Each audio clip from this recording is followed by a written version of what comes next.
자, 그러면 이제 이게 목차입니다. 그냥 간단하게 자본주의란 뭘까? 자본주의가 어떤 문제점이 있었을까? 그리고 저건 이제 제가 새로 제시한 자본주의의 문제점이고, 과연 사회주의 이꼴 북한인가? 그리고 자본주의 사회 속에서 제가 어떻게 살아가야 하는가? 마지막으로 마무리. 이렇게 하고 마치도록 하겠습니다. 제가 사진을 2장 준비해왔어요. 첫 번째 사진은 이제 광화문 시위. 언제 사진인지는 잘 모르겠지만 약간 광화문 시위 하면 보통 이런 느낌의 시위더라고요. 그리고 두 번째 시위는 이제 요즘 사람들이 갈등을 어떻게 인식하고 있나에 대한 사진인데, 여기 보시면 파란색이 갈등 수준이 낮다고 빨간색이 갈등 수준이 높다란 말이에요. 근데 보통 전반적으로 봤을 때 갈등 수준이 낮다보다 높다고 인식하는 경향이 좀 큰 것 같죠. 근데 여기서 제가 한 가지 질문을 드리고 싶은데, 과연 갈등이 꼭 나쁜 것인가에 대한 질문. 과연 갈등하면 무조건 나쁜 건가요? 아니요. 왜 그렇게 생각하시죠? 윤석빈 씨? 네, 갈등하면은 의견을 나누고 할 수 있는 거 나쁜 건 아니라고 생각합니다. 그렇죠. 갈등하면은 다양한 사람들의 의견을 들어볼 수 있는 거라고도 저는 생각해요. 갈등이라는 단어가 약간 안 좋아 보일 수도 있지만 이제 비온 뒤에 땅이 굳는다라는 그런 속담도 있잖아요. 기본적으로 이제 친구들이랑 갈등을 겪기도 하지만 저는 이제 한 몇 번 싸워봐야 진짜 친해진다고 생각하거든요. 서로가 진짜 뭘 싫어하는지도 알고 이렇게 조심해야겠구나 라면서 갈등을 통해서 한층 더 단단한 관계가 형성될 수 있다고 생각하는데, 제가 정말 우려하는 것은 갈등 자체가 아니라 갈등이 해결되지 못했을 때의 상황이에요. 갈등이 해결되지 못했을 때 그 상태만 유지된다면 서로 간에 혐오만 쌓이고 갈등이 더욱더 재생산되는 그런 상황이 저는 계속 발생한다고 생각하거든요. 그래서 혐오 사회라고 하잖아요, 요즘 사회를. 혐오가 도사리고 있는 이런 사회 속에서 어떻게 갈등이 나오게 되는가, 어떻게 갈등이 해결될 수 있을까에 대해 초점을 한번 맞춰보도록 하겠습니다. 자, 자본주의는 뭘까요? 한국말로 하면 자본주의, 영어로 하면 뭐 캐피탈리즘 뭐 이런 게 있겠죠. 근데 자본주의 되게 많이 들어봤잖아요. 유희정쌤이 항상 하시는 말씀이잖아요. 뭐 자본주의 체제 속에서 우리 뭐 당연한 거 아닌가, 좋은 거 아닌가. 근데 과연 자본주의에 대해 약간 조금이라도 정확하게 알고 있는 친구들이 얼마나 많을까에 대해 질문을 던져본다면 저는 그렇게 많지는 않을 거라고 생각하거든요. 왜냐면 직접적으로 자본주의에 대해 공부할 기회가 별로 없었으니까. 그래서 이번에 간단하게 자본주의에 대해 설명을 해드리도록 할게요. 이제 2학년 동혁이가 만든 PPT를 제가 살짝 갖고 와봤는데, 기본적으로 자본주의의 등장 배경, 이제 이건 사상적 배경인데 뭐 자유주의니 프로테스탄티즘이니 있잖아요. 근데 사실 이 두 개가 제 발표를 이해하는 데 있어서 핵심적인 건 아니에요. 그래서 가뿐하게 넘어가고, 다만 여러분들이 자유주의 정도는 인상 깊게 봐주셨으면 좋겠어요. 자유주의 마인드가 이제 자유주의래. 자본주의가 발전하는데 많은 영향을 끼쳤다. 라는 걸 좀 기억해 주셨으면 좋겠고, 제가 소개해드리고 싶은 사상적 배경으로는 이제 혹시 1학년 친구들 박영철 선생님 수업 때 누구 배웠나요? 롤스 또 노직 또 마르크스 좋아요. 이런 학자들 있거든요. 그래서 저는 벤담이라는 사람을 소개해드리고 싶은데, 혹시 여러분 공리주의 아세요? 네. 공리주의를 한마디로 정의하면 뭘까요? 그렇죠. 오, 대단한데? 최대 다수의 최대 행복. 그게 이제 공리주의의 베이스라 할 수 있잖아요. 이렇게 최대 다수의 최대 행복을 추구하는 공리주의가 나오게 되면서 생긴 특징이 하나 있습니다. 바로 인간의 감정과 같은 주관적인 영역까지 수치화하고 계량화하게 되었다는 것이 이제 이 공리주의의 의의라고도 할 수 있고, 제 생각에는 의의라고 하긴 좀 그렇다고 생각해요. 근데 뭐 책에서는 의의라고 하기 때문에 이렇게 주관적인 감정 영역까지 수치화하고 계량화하는 것이 이러한 사상적 배경의 의의로서 자본주의가 등장하게 되었다. 그리고 이제 제가 여기 숫자를 두 개 적어놨는데, 하나는 18시고 하나는 1776이에요. 이 숫자가 무엇을 의미할까요? 제가 방금 답을 하나 들었어요. 산업화 아닌가요? 아, 산업화 비슷했습니다. 18세기 하면 산업화라? 그렇죠. 인더스트리얼 레볼루션. 보통 이제 18세기 하면은 뭐 중세 분권제가 슬슬 막을 내리고 점점 근대 자본주의가 도입하는 시기, 그리고 시민혁명과 산업혁명이 발생하는 시기, 이렇게 이해하시면 될 것 같고, 1776 같은 경우는 이제 저는 조금 있다가 이렇게 자본주의 전개 과정에 대해 살짝 볼 텐데, 여기 보시면 애덤 스미스라는 사람이 있어요. 애덤 스미스의 가장 유명한 책으로는 이제 흔히 아는 뭐가 있나요? 도덕감정론 말고 보이지 않는 성이 나온 국부론이 있죠. 국부론이 나온 연도가 1776년이에요. 그래서 저는 이렇게 두 시기를 이제 자본주의가 스그나기 시작했다라고 저는 보고 있고요. 그리고 산업혁명 하면은 이제 산업혁명과 시민혁명을 저희는 보통 같이 보잖아요. 같이. 이렇게 산업혁명과 시민혁명을 통해서 방금 말씀드렸다시피 중세 봉건제가 막을 내리게 되었는데, 봉건제 하면 또 특징으로는 신중심의 사회라고 할 수 있잖아요. 이렇게 자본주의가 도입되고 산업혁명과 시민혁명이 등장하게 되면서 이제 신중심 사회에서 인간 중심의 사회로 발전하게 되었다, 이동하게 되었다라는 것까지 기억해 주셨으면 좋겠습니다. 이제 자본주의 전개 과정인데, 사실 고전 자본주의, 수정 자본주의, 신자유주의가 있었다. 고전 자본주의가 살짝 실패해서 수정 자본주의가 나왔고, 수정 자본주의가 살짝 실패해서 신자유주의가 나왔다라는 것까지만 간단하게 알고 넘어가시면 될 것 같아요. 그럼 이제 기본적으로 제가 보통 흔히 알고 있는 자본주의의 문제점들이 몇 가지 있잖아요. 그 문제점들에 대해 먼저 살펴볼 텐데, 뭐 앞서 말씀드렸듯이 는 아니지만 이제 여기 보시면은 시장 실패라 적혀 있잖아요. 이제 수정 자본주의 같은 경우는 이 문제점이었던 시장 실패를 해소하기 위해 등장되었다. 신자유주의 같은 경우는 수정 자본주의의 문제점을 해소하기 위해 등장되었다. 과연 어떤 문제점이 있었길래 이런 것들이 도입되었나 한번 봅시다. 자본주의의 기본적인 문제점으로는 이제 앞서서 자본주의가 등장하고 공리주의가 등장하면서 기본적으로 거의 모든 것이 수치화되고 계량화되게 되었다고 말씀드렸잖아요. 그래서 이제 가장 먼저 떠오르는 문제점 하면 여러분들 뭐가 있는 것 같아요? 다 나왔어요. 하나 빼고. 물질 만능주의. 그렇죠. 결국 자본주의 하면 뭡니까? 돈이 짱이잖아요. 그렇게 되면서 이제 돈이면 다 되는 거 아니야? 그런 생각이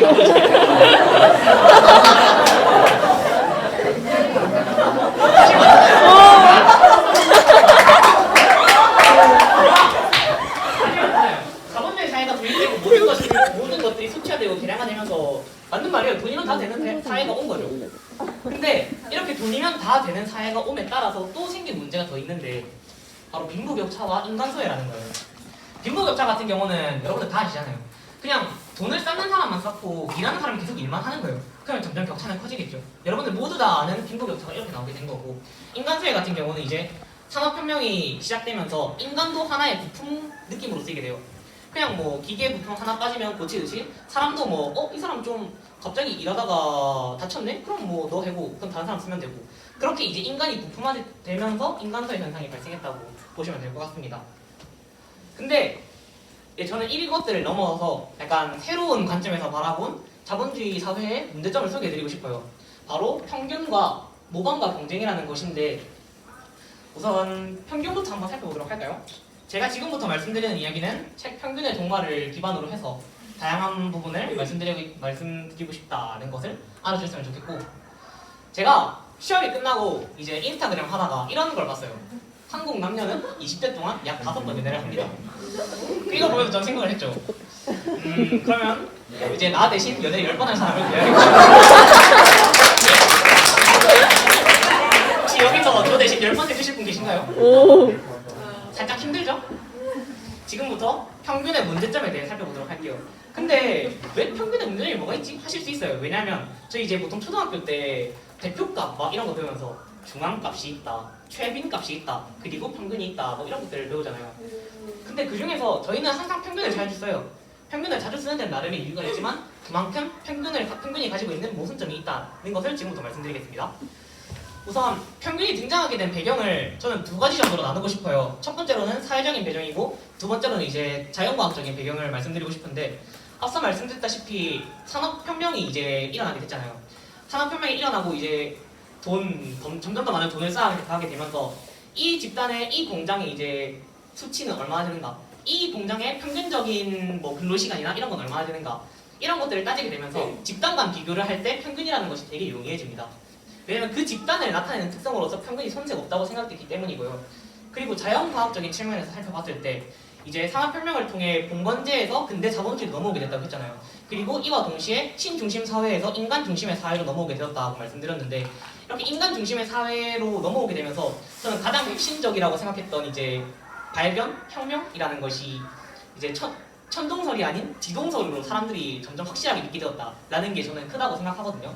이렇게 지동설이 이제 인기를 얻으면서 사람들이 이제 천문학적으로 별의 움직임을 관측하는 그런 붐이 생깁니다.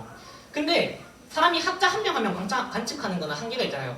예를 들어서 제가 있고 여기 신영이가 있고 미나가 있으면 제가 혼자서 관찰할 때는 저 빈이라는 별을 볼 때 오차가 한 10 정도 된다면 저랑 신영이 같이 봤을 때는 오차가 한 5 정도로 줄어들 수 있고 평균을 통해서 미나가 또 같이 봤을 때는 또 평균이 한 3, 오차가 한 3 정도로 줄어들 수도 있는 거잖아요.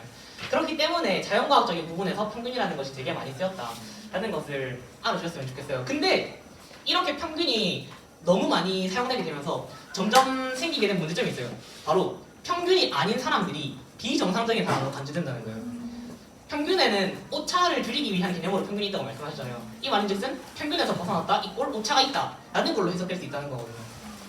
그렇기 때문에 사람들이 점점 평균에서 벗어나 너 평균에서 벗어났네 너 정상적인 사람이 아니야 라고 생각하게 되는 걸 수도 있습니다.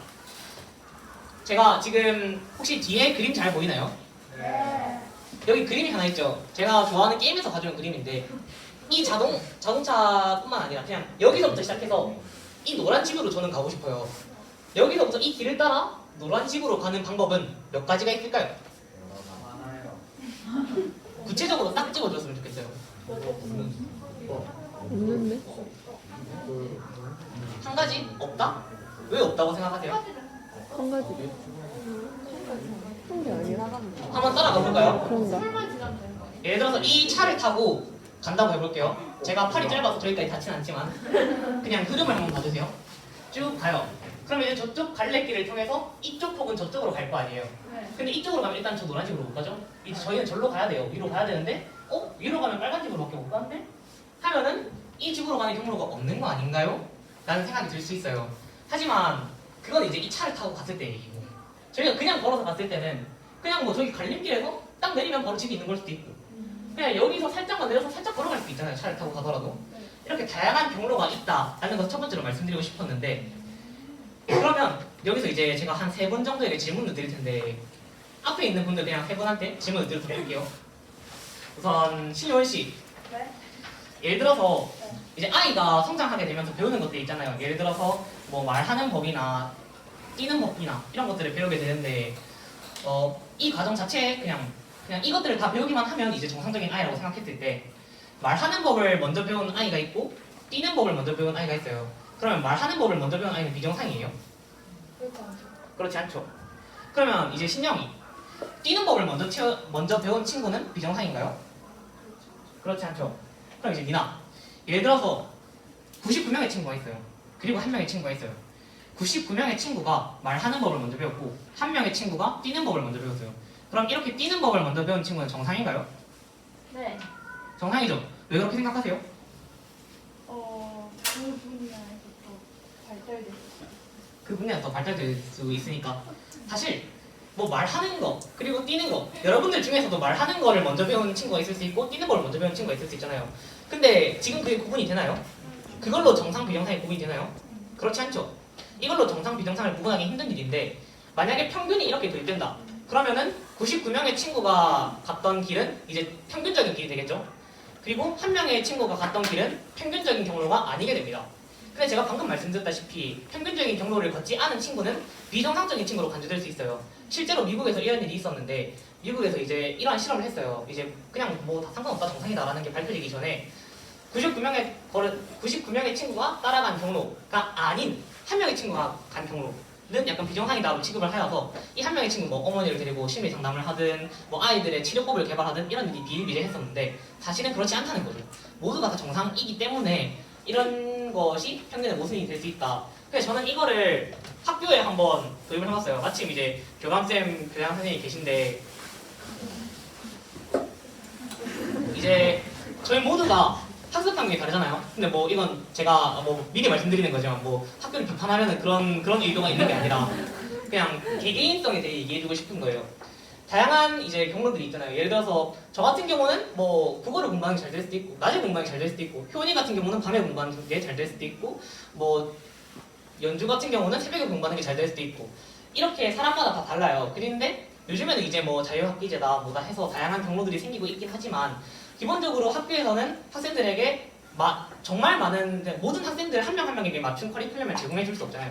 그렇게 저는 이걸 이제 획일화된 시스템이라고 표현할 텐데 약간 오해하지 말고 들어주셨으면 좋겠는 게 획일화된 시스템 속에서 이 시스템과 적합한 친구는 흔히 말하는 이제 성적 잘 받는 친구가 될 수 있고 적합하지 못했던 친구는 이제 흔히 말하는 성적을 좀 안 나오는 친구가 될 수 있어요.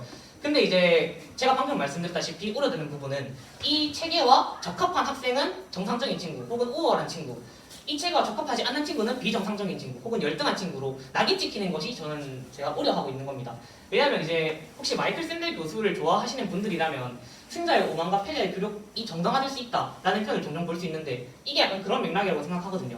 체제와 맞는 사람은 이제 우월함을 느낄 수 있고 체제와 맞지 않는 사람은 열등감을 느낄 수 있어요. 근데 여기서 이제 제가 이번 학술제를 통해서 여러분들께 해주고 싶은 첫 번째 말이 이제 여기서 나오는데, 방금 말씀드렸다시피 사실 각자 다 가진 경로가 다르잖아요. 경로라고 하는 것은 각자의 특색이라고 생각해 주셔도 좋을 것 같아요. 각자가 다 가진 경로가 다른데 이제 학교 생활을 하다 보면 어쩔 수 없이 이제 저와 맞는 경로가 있을 수 있고 저와 맞지 않는 경로가 있을 수 있어요. 근데 이제 저와 맞지 않는 경로를 만났다고 해서 여러분들이 가지고 있는 각자가 가진 경로의 가치를 잊지 않으셨으면 좋겠다는 거예요. 여러분들 각자가 가지고 있는 소중한 경로의 가치를 꼭 알고 계셨으면 좋겠습니다. 그래야 여러분들이 이제 힘든 일이 있더라도 내 그냥 마이 웨이다, 내 일일 뿐이다 라는 생각으로 버틸 수 있다 저는 생각하고요. 다음은 이제 모방과 경쟁이라는 테마인데 여기서 제가 학자 한 분을 소개해드리고 싶어요. 이분이 혹시 누군지 아시나요?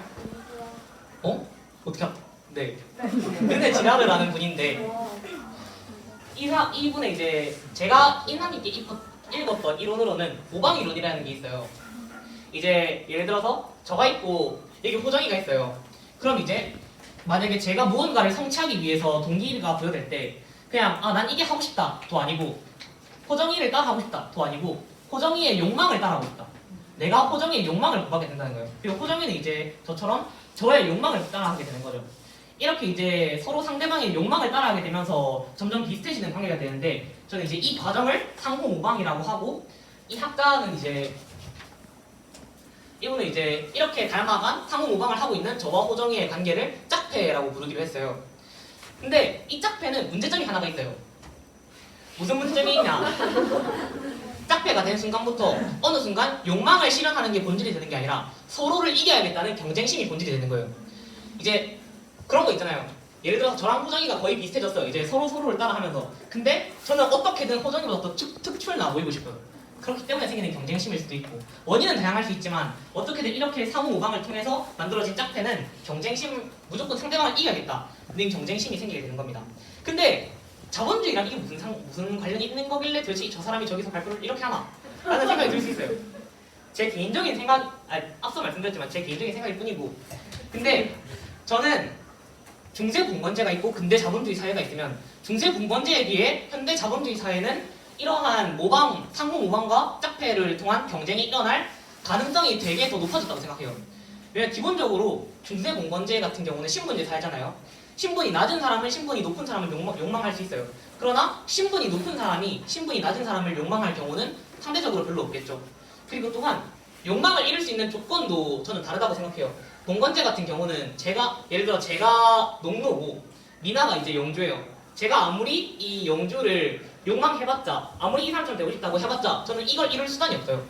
그런데 이제 현대 자본주의 사회, 특히나 요즘같이 거리의 제한이 없고 통신이 발달하고 점점 더 정보화되고 있는 시대에서는 이러한 상호모방과 경쟁이 일어날 가능성이 되게 높아졌다고 저는 생각해요. 기본적으로 일단 제 앞에 있는, 예를 들어서 학교에 있는 사람들뿐만 아니라 제가 여기서는 직접 만날 수 없는 호주에 있는 사람이나 미국에 있는 사람과도 저는 소통을 할 수 있잖아요. 그러면서 상호 모방이 일어날 수 있다고 생각하기 때문에 이러한 경쟁이 자본주의 사회에 들어서서 점점 더 심해지고 있다고 저는 분석했습니다. 그래서 이 경쟁 심리로 인해 일어나게 되는 현상 중에 하나가 목적 전치 현상이라고 생각하는데 토론 같은 걸 하면 저는 많이 찾아볼 수 있다고 생각해요. 예를 들어서 토론의 주 목적은 뭘까요? 설득을 하면서 나의 의견이 조금 더 타당하다라는 것을 얘기하는 거잖아요. 근데 토론의 목적이 설득하는 것에서 벗어나서 내가 맞고 네가 틀렸다라는 것으로 발전하면 된다는 거예요. 이게 이제 저는 경쟁심에서 비롯된다고 볼 수 있는데 조금 더 직접적이고 극단적인 예시를 들면은 저는 이제 오늘도 이제 뉴스를 보고 어제도 뉴스를 봤는데 요즘 들어서 점점 선거에 관심이 많으시나요? 혹시 여기서 선거할 수 있는 분 계신가요? 그럼 이제 이 친구들 같은 경우는 특히나 더 관심이 가게 될 텐데 이러한 이제 선거 관련 뉴스를 틀다 보면은 이제 저희 나라 같은 경우는 양당이 있잖아요. 빨간색과 파란색이 있는데 서로 이제 틀렸습니다. 내가 맞습니다. 당신 틀렸습니다. 이런 현상들. 저는 이게 목적 전치 현상의 하나의 예시라고 생각해요. 나중에 가면 조금 더 말씀드릴 테지만 지금은 이 정도 있다는 걸 알고 계셨으면 좋겠고, 그러면 이제 좀 혁신적인 탕으로 가서, 혁명적인 탕으로 가서 자본주의가 이런 문제점이 있어요. 근데 그럼 해결해야 될 거 아니에요. 기본적으로 고전적 자본주의에서 문제점이 생겨서 수정자본주의로 넘어왔고, 수정자본주의에서 문제점이 생겨서 신자유주의로 넘어온 것처럼 신자유주의에서 문제가 생기면 또 이걸 해결할 만한 무언가가 있어야 돼요. 그 중에서 가장 널리 나왔다? 고전적으로 등장했다? 하면 이제 사회주의를 보통 생각하게 되는데, 여기서 또 퀘스천. 사회주의와 공산주의 하면은 저희가 일반적으로 생각하는 나라들이 어디죠? 북한, 또 북한과 중국이죠. 근데 과연 이 북한과 중국이 찐 사회주의인가? 라고 하면 저는 그렇게 생각하지 않거든요. 그냥 자본주의도 여러 가지 실패의 흐름을 따라가서 지금의 점점 더 발전하고 있는 것처럼 사회주의도 여러 가지 실패의 흐름을 따라서 지금 이것들은 극단적으로 말씀드리면 실패한 한 예시라고 저는 생각하기 때문에 여러분들도 이런 편견을 가지지 않으시면 좋겠다. 사회주의 하면 이꼴 북한이 아니고 공산주의 하면 이꼴 중국이 아니다 라는 것을 알아주셨으면 좋겠다. 근데 저희 나라 같은 경우는 이제 사회주의도 아니에요. 공산주의도 아니잖아요. 자본주의 경제체제를 채택하고 사회적으로는 자유민주주의를 채택하고 있다. 이제 헌법, 여러분들 좋아하시는 헌법 보시면 대한민국 민주공화국이다 나와있잖아요. 그 민주, 과연 자유민주주의는 저희 나라는 진짜 자유민주주의로 잘 이행하고 있나? 에 대한 생각을 지금부터 여러분들이 해주셨으면 좋겠습니다. 결론부터 말씀드리면 저는 그렇지 않다고 생각해요. 자유민주주의, 다른 사람, 저희 데모크라시잖아요. 민중에 의한 지배, 과연 정말 민중에 의한 지배가 이루어지고 있나? 라고 생각하면 저는 아니라고 생각하거든요. 가장 대표적으로 많이 떠오르는 게 이제 득표율인데, 가장 최근의 득표를 한번 볼까요? 41%가 지지해서 대통령이 됐어요. 그럼 적어도 나머지 60%들은 지지하지 않는다는 소리잖아요. 과연 이렇게 40%의 득표로 당선된 사람이 모든 사람의 의견을 반영할 수 있나? 이 특정 정치를 비판하는 게 아니라 이 체제 속에서 일어날 수 있는 어쩔 수 없는 문제점이라는 거예요. 이런 거 한번 생각해 주셨으면 좋겠고, 그럼 어떻게 해야 되는데? 그럼 어쩌라고? 사회주의도 아니야, 공산주의도 아니야. 근데 자유민주주의도 잘못했어. 그러면 어떻게 해야 될까? 저는 그냥 간단해요. 자본주의 속에서 살아가려면 자본주의 사회 속에서 도덕심을 잃지 않고 살아가는 법을 배우면 된다고 생각하거든요. 그래서 이제 제가 생각하는 자본주의 사회 속에서 어떻게 살아가야 되는가, 전 사실 이 발표에서 이 부분에 제일 방점을 두고 싶은데 한번 들어주셨으면 좋겠습니다. 첫 번째로 이제 공감이죠. 임파티 맞나요? 예를 들어서 항상 나오는 친구들, 제가 있고 효원이가 있고 미나가 있고 신영이가 있으면 서로 공감을 해주면 돼요. 앞서 혐오 사회다, 갈등이다, 뭐가 많다 이렇게 얘기 드렸잖아요. 근데 기본적으로 갈등을 해결하려면 역지사지 아시잖아요. 내가 이 사람의 입장이 되어보고 이 사람이 내 입장이 되어보면 되는 거예요. 제가 생각하는 공감은 그렇게 멀리 있지 않다고 생각해요. MBTI, T와 F의 구분을 떠나서 T는 감성적으로 공감하고 F는 감성적으로 공감하면 되는 거잖아요. 맞잖아요. 그래서 이제 얘가 울 때 내가 울고 얘가 웃을 때 내가 웃고 나는 서로 그 이유를 알고 있고 그게 그냥 공감이라고 생각하거든요. 그러면 특히나 제가 강조하고 싶은 게 있어요. 공감을 넘어서서 비판적 사고라는 건데, 이제 앞서서 손들 때도 얘기해 주셨고 방금 사회주의 공산주의 얘기도 했지만 사회주의 얘기가 나왔어요. 그럼 이제 보통 대부분의 사회적 반응 어때요? 오. 공산주의 나왔어요. 어떡해요? 유희정쌤이 자본주의 얘기를 막 해요. 자본주의 좋은 거 아니야? 이렇게 생각하게 되잖아요. 그리고 다른 우리가 꺼려하는 정치 얘기 나왔다. 그건 좀 네 정치 색깔 좀 약간 이러면서 서로 이러한 얘기들을 기피하게 되는데 과연 이게 맞나에 대한 생각이에요. 저는 이제 무지의 자각이라고 표현하고 싶었는데 저희만 테일이가 조금 더 정확한 표현을 얘기해 준 것 같아요.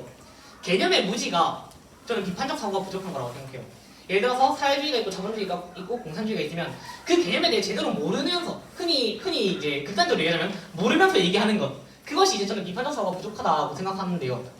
비판적 사고는 이제 저희 같은 경우는 이제 MZ 세대라고 하잖아요. 디지털 원주민들. 그래서 이제 정보의 바닷속에 빠져 있어요. 그 많은 정보 속에서 저희가 어떤 정보를 채택해서 배우느냐는 선택적인 거잖아요. 걸러서 들어야 된다는 거죠, 한마디로 얘기해서. 그래서 이제 이렇게 여과 없이 모든 정보를 습득하는 것이 저는 비판적 사고가 부족하다고 생각하는 건데, 이렇게 여러분들 스스로의 신념과 가치관을 형성하면서 비판적 사고를 해주셨으면 좋겠어요. 극단적으로 얘기해서 왜 사회주의 얘기할 때 이러는 건데, 왜 공산주의 얘기할 때 이러는 거죠. 사실 아는 사람은 많지 않다고요. 물론 저도 이 분야에 대해서 잘 아는 건 아니지만 뭐 자본주의니 사회주의니 공산주의니에 대해 조금이라도 알면은 이런 얘기가 안 나올 수도 있다고요. 그리고 지금 사회주의와 공산주의가 잘못된 방향으로 흘러가고 있다는 걸 알면 이런 반응이 안 나올 수 있다고요.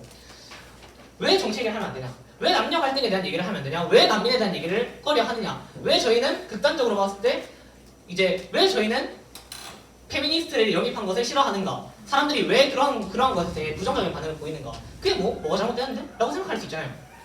기본적으로 이렇게 그냥 본질적으로 얘기해서 알고 얘기해야 된다는 거예요. 저는 이제 개념의 무지를 자각하는 것이 곧 비판적 사고라고 생각합니다.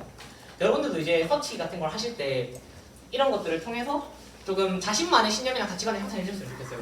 왜 나는 이거에 대해 언급하면 되지? 왜 이거에 대해 사람들이 좋아하지? 왜 사람들이 이런 얘기를 하지? 를 여러분들이 아셨으면 좋겠다는 거예요. 근데 뭔가 이상하잖아요? 공감하라면서 비판적 사고는 뭔 소리야? 할 수 있죠. 공감 같은 경우는 기본적으로 나와 너의 약간 동질성을 강조하는 거잖아요. 근데 비판적 사고 같은 경우는 단어만 보면은 약간 안 좋은 상대방을 깎아내리는 것처럼 보일 수도 있어요. 기본적으로는 이제 공감을 하면서 다른 사람들의 생각을 최대한 수용하되 비판적 사고를 통해서 예를 들어서 그 정도는 할 수 있잖아요. 이게 인류의 보편적 가치와 어긋난다 라는 것 정도는 저희가 판단할 수 있잖아요. 그 정도만 골라도 저는 충분히 비판적 사고를 할 수 있다 하는 것이다 라고 생각하고요. 마지막으로는 소통에 대한 얘기를 하고 싶어요.